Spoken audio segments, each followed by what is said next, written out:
सुंदरवन नाम का एक जंगल था। उस जंगल में सियार और ऊंट रहा करते थे। वो दोनों दोस्त थे। सियार बहुत चंचल किस्म का था। जंगल के किनारे एक नदी थी। उसे पार करते किसानों का खेत आता था। किसानों ने उस खेत में खरबूजे की खेती कर रखी थी।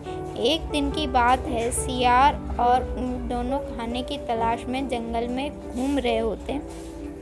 खाना ढूंढते ढूंढते उन्हें शाम हो जाती है। सियार कहता है, चलो जंगल के बाहर कुछ ढूंढते हैं। ऊंट कहता है, ठीक है।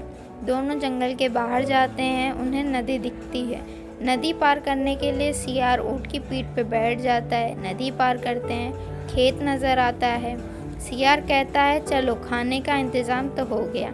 सियार भाग कर जाता है, खरबूजे को खाने लगता है। ऊंट आराम आराम से जाता है और खाने की शुरुआत करता है।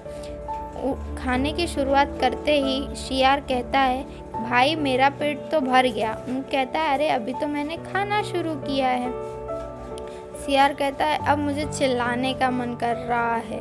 ऊंट कहता है, रुको अभी। उसकी बात ना मानते हुए सियार जोर जोर से चिल्लाने लगता है।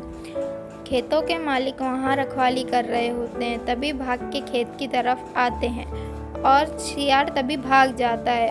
ऊंट की पिटाई हो जाती। जैसे तैसे कर वह अपनी जान बचा के वहाँ से भागता है। कुछ दूर आने पर सियार ऊंट को मिलता है। सियार उसका मजाक उड़ाते हुए पूछता है, भाई पेट तो भर गया होगा ना।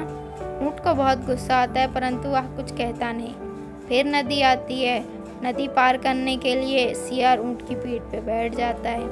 नदी के बीचों बीच जाते ही सियार कहता है, अब मुझे नहाने का मन कर रहा है। भरपेट खाने के बाद मुझे नहाने की आदत है। सियार कहता है, नदी पार कर लो फिर नहा लेना। ऊंट कहता है, नहीं, मुझे अभी नहाना है। सियार की बात ना मानते हुए ऊंट बीच नदी में बैठ जाता है और नहाने लगता है।